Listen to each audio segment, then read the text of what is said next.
Hello and welcome back to another product of MMM's James Bond Day. This is The Spy Who Loved Me, a Bond film of the 70s. With me, we're very lucky to have George Lazenby. Hello. Sean Connery. Hello. Roger Moore. Hello. And, of course, I'm Daniel Craig. And walking across the set now is one of our predecessors. Rob Pierce couldn't be with us tonight. No. Roger Moore as James Bond. My favourite Bond too. Your favourite Bond or your favourite Bond movie? My favourite Bond. I love Moore.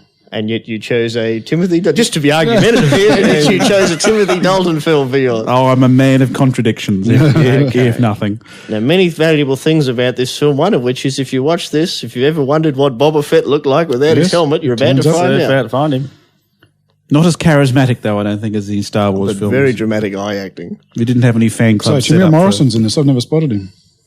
Oh, no. When you hear him thinking, you can hear the accent. Yes. Why is that coffee cup moving, bro? There you go. He is. Looks a little bored, see, because his uniform's at the cleaners. Now, from what I've heard about life on a submarine, that is about as exciting as it gets watching two other guys play chess. I don't think you can actually smoke on a submarine. Oxygen Jeff, atmosphere. In your Star Wars commentaries, Jeff, you've often pointed that out, the thing with the coffee cup there. That, yes. The old cliche that something's amiss. Look at billions of dollars worth of sensory equipment, and that's how they get it. It's a coffee cup. Something's askew. Star Trek 6 moment all over again. Yeah. What really was the ultimate weapon in the 1970s? The nuclear sub. And let's make a film based on that, a Bond film. Bond goes ballistic. Of course, with all Bond films, everything's just a bit bigger than normal, and this is just probably a little bit larger than a normal sub. That's what do you call it, cockpit or cockpit bridge? Well, it's they call it cockpit. Yes, command center. Command center would be. I bet they don't even have hot bunks. No, but they do have a big periscope. Yes. Up periscope And the red light. Yes. So really, as we're going to get into this film, we're going to see it was the Bond film that pulled out all the stops because it was made under a little bit of pressure. And I think if it was an exam, it would come out with top marks. Well, I mean, with this film, we had Saltzman, who basically gambled away his... He was no longer in the picture, half of the Bond franchise, and he was no longer part of it. He's George Baker. George Baker. He was going to be Bond at one point and was Bond's voice in a little while in On Her Majesty's Secret Service. Yes. don't look very excited about it. And this would be Moscow. Hello, this would be Moskva. Yeah. Oh, and this is the first appearance of General Gogol. Yes, although he'd been in From Russia with Love, playing a different... Maybe he's the same character. He's a different guy? Yeah, because he was never named in that, was he? No. But he was very good at killing people. Yes. Well, most Russians are, aren't they? Isn't that what the... And this is a great action movie cliche, this whole idea of let's put our best agent on it, and with a little trick, it turns out that the best agent is actually a member of the fairer sex. Yes. We've got a more look-alike here. You can do a lot about hair, back hair these days. Is this Michael Billington? Who was also considered for the role of Bond. For some reason, I can't quite get at the moment. Yes. He's lying in bed, schmoozing, more probably in love with himself than the lady. He's got the Connery chest happening. He used to do the screen test, didn't he? When they were auditioning Bond women, he would be Bond. Oh, okay. Oh, that'd be a tough He's job, probably a wouldn't it? stand-in for Bond most of the time. And Mrs. Starr there, making her debut. The future Mrs. Starkey? So, Now you think it's the guy. Yes. I don't know why. I often thought it would be interesting if they to do that to have a Russian agent Bond has to work with who's male, and maybe they're both in love with the same woman. I thought that would be interesting. That'd be interesting, yeah. Bit of a Joss Whedon kind of idea. Yeah. I think. Oh, I suppose they do something slightly different here with her boyfriend, hubby, being killed by Bond. I do like that when they do that. Now, Em must be having some painting done. There's a ladder over there. The old English library with a ladder. He's coming to the end of his time, isn't he? Well, his hair's getting greyer. And he has to share a lot of screen time in these ones. It's wonderful how they turn the whole idea of, sort of Russians on their head into, I mean, you think of Russian generals being in little stuffy broom closet type offices, but, they're in this grand, sort of castle type making thing. a contrast with M's office that it's very bare. Now, one of the complaints about Moonraker, of course, is how much it rips off Spy Who Loved Me, and I think this particular scene especially is almost the same. He's with some young lass who turns out to be working for the baddies and setting him up. Well, I think James Bond films rip off each other anyway. Well, maybe not that close to each other. Well, this is supposed to be a remake of You Only Live Twice. I was going to say the container ship gobbles up submarines. And the spaceship gobbles up that's spaceships. one thing, but having a scene at the start of both that's the same, you might think you'd want it into the same film. Look at that state of the... Oh, yes. State of the art. Just wait for it to go digital. I think her voice is being dubbed. Oh, What, in the Bond film? how would you know? There we go. It's Michael Billington and friends. I like that there's no reason why they're after Bond here. It's just business. This is what we do. You're after a spy. And Trev, it's a really good story idea that gets exploited very well. Yes. He has just left. Well, it's very underplayed too. I mean, good. they could probably harp on about it a lot more, but I mean, it's only really used Today they would. once or twice to a certain point, and it works a lot better.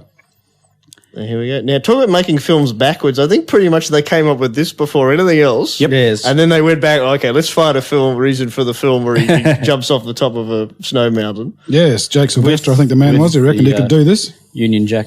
Yes. Well, when And they we'll saw worry that about ad the with rest him later. flying off the edge, they approached him and said, "How did you do it?" Yeah, I and he didn't. goes, "Well, I didn't. Yeah, it's all But I trickery, could. But I could." Is it a halo jump?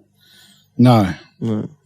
What's a halo jump? High altitude, low halo. opening. Low opening, yeah. Trev really knew that. He's just pretending. Well, I'm not a It's just for skier. our fans. He's just asking I'm not a questions. skier or a jumper. I mean, That was The World Is Not Enough, I think.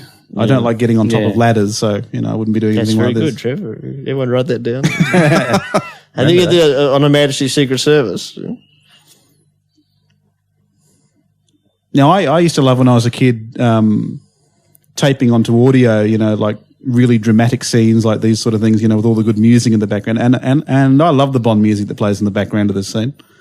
Very, very modern, but still holding a lot of the old. Yep. Yeah, well, this is the Bond 77. I Yeah. love that So- bit with the ski. And we see it's that girl's squeeze. Yes. That girl's squeeze. Yes. Oh, here we go. Here he comes. We'll do this. We'll worry about the rest of the film, lad. We'll fill in the other 119 I've got minutes. this idea for the set piece. What about the rest of the film? Oh, we'll think about there that. we go. Isn't that wonderful? And of course, we're about to also get... They had 5 cameras on him, and this is the only one that captured it. Oh, it's the parachute jumps they call, aren't they? Yeah, because he has a parachute on him. It's, Yes. Yeah, it's a specific type of this for a man who didn't even know what a halo was. base jumping. Base jumping. Base jumping. Not just jumping. And then we get the A little old bit of Union cheekiness Jack. there. Bit Yes. of cheekiness. Yes, that's right, because he's undercover. Yeah. Well, it's so typical Bond, isn't it? I mean, he may as well just be pointing the finger up at the guys top of the mountain. That's I right. think they've always enjoyed a certain thing. The American, maybe not happy that this great action movie star is not American. And I think every now and then they like slipping that in. That Just he's to remind British. them. He's yes, quintessentially he's not British. American. Yes. This is my favourite Bond theme song. If we're going to be Sullivan? making big calls here, Oh, okay. this is my favourite one. Pity about the trampolines, but other than that, it's my favourite. Well, I love these credit sequences they have in Bond films because you can do I so hate much them. more in silhouette you could never do. I Yes, don't that's like right. them at all. Naked women gyrating around. I mean, if you did that in the real Bond film, it'd get an R rating. But here, no, you can do it and you probably still get away with a PG. Now, Yeah, women doing gymnastics. I naked. guess when it comes out that the title is quite a clever trick in this one because The Spy Who Loved Me, I guess, is her really. Yes. It's not him. Because when the book was sold, the rule was they couldn't use any part of it except the title. He didn't like the book. He thought it was a bit of a mistake. So it is It was a strange book. Well, they couldn't Strange use book. the plot from it, but they used a character from it. they used renamed. some name. Yeah, well, Yes. they used horror, which was... Turned It into was Jaws. a, Yes. He wasn't called Jaws in the No, horror. it was called horror. Yeah, but he But had he had, metal steel, teeth. he had the steel teeth. But they weren't super powered teeth like these. No, it wasn't Steve Austin. And it was told from a woman's point of view, was it, that Yeah. runs a hotel and Bond doesn't turn up till nearly the end and saves her. And That's what you want in a James Bond book, That's don't right, you? no Bond. Yeah, him actually hardly being in was it. an attempt Sounds to, so familiar for It's a some bit like doing a Doctor Who story, not have a doctor in it. It was an attempt to do it differently, and there was even the premise that he reckons the book just turned up on his desk one day at GoldenEye and by this woman, and he submitted it under both their names, and later on thought, that wasn't the greatest idea I ever came up with. So this had to be completely original, and like Trev said, this was the first one Cubby Broccoli did on his own.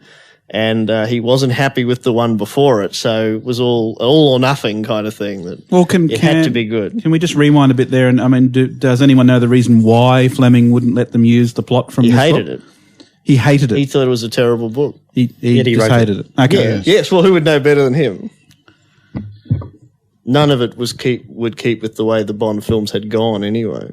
So it had to be totally original, and that gives them a chance to say, well, let's make it relevant to our world, which is the Cold War and possibly the end of the Cold War.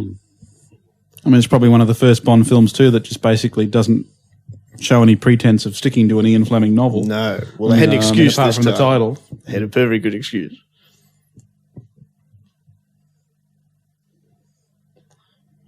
So we're establishing this mirror image plot where the two agents are working on the same thing and don't initially know. Because I suppose the British probably think it's the Russians who are attacking their submarine. And vice versa. Yes.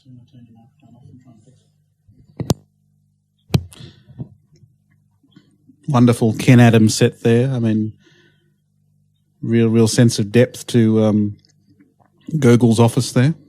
Yeah, beautifully expansive sets. I mean, we got to the point now where they're spending a lot of money on the sets. I mean, M's office in the first movie, I think, was made out of paper clips and rubber bands, but by this time here, they're using real timber paneling, and goodness knows what this is made of, but it's huge. Then we get to the set piece at the end of the film, which must have cost an absolute. I mean, they had to build a whole stage just to house the set. Yeah, that's right. So that was the start of the Bond stage. Very, very cubby broccoli. Yes. If I'm going to fail, I'm going to fail magnificently. If we can't find a set, we'll just make a stage. Build a bigger studio. The other pressure they were under was that the Rogue Bond film was going to be made around this time with Sean Connery as some sort of advisor, and it was going to be about the Bermuda Triangle and all this. So that's 3 or 4 things pressing on them, and it's great that they produced what most of us think was certainly one of the better ones. Yeah, well, they were challenged, in court when the script was first released. I mean, Kevin McClory said that they'd used elements from Thunderball, and he held them up. So this had been 3 years since the last Bond film, which is the longest pause up to that time between the films. This one came out in 1977. The previous one was 1974. Yes. It was the last one pre-Star Wars too, I think. Yeah, that's Star right. Wars influence on a lot of Well, that's why we ended up with Moonraker. the next one. Yeah, that's right. Even though wasn't planned. Now, just a announced- reminder here, James Bond is in the Navy. There's Well, yes, Jeremy he's Wilkin, he's who original- just goes past. And he served on the Ark Royal, didn't he? Because that's a nice bit of relic, because I think around that time the Ark Royal was being decommissioned, and it was probably the most famous ship in the British Navy. It even had its own TV show for a while. There's Admiral Hargreaves there, who I don't have any problem with him being the next M. I think he is the next step myself. I think that works. because that's where traditionally the head of the Secret Service came from. The Navy, yeah. The original M is an admiral, a rear admiral in the Navy, Sir Miles. Yes. And we have the bad guy from Revenge of the Cybermen there with a very bad head idol. No wonder he's not facing camera. He doesn't really get Turned up much to in- say at all, I does always he? wonder, he said hello or something. And that that's was it, yeah. Turned up in Black 7 as another guy called Terrence. Same time, playing a baddie. Yes. Same. And is this the first time the Minister for Defence Yes, is in it? yes, Freddie. The longest serving Minister of Defence I've ever seen. Went through 3 governments. Never a reshuffle. Three different parties. Jeffrey Keane. That's it, the unthinkable. Lucky it was the same It's the same size. scale. Yeah, amazing. Oh, you guys, the things you notice. So the unthinkable that a British submarine can be Tracked. tracked. And of course Q goes, oh, well, of course you just do it this way. Yeah. Don't know why it was a secret. Just pull out this gadget I've had in my pocket for a And couple of weeks. I think of all Desmond Llewellyn's difficult speeches, this must have been the hardest. And of all his suits, that must be the worst. Because it fits the plot it really drives the plot as well. So Well, watching this just after seeing Goldfinger, you can see the difference in Desmond Llewellyn's performance here. He's definitely taken Q in a different direction in the 10 years that have intervened. and he's probably never had this many important people listening to him all at once either. No, he's he's always just- tucked down in the basement, isn't he? You know, complaining to Bond, so, Now, pay attention, 007. and the rest of you. So yes, he knows the minister. You see, he calls him Freddie. Yes.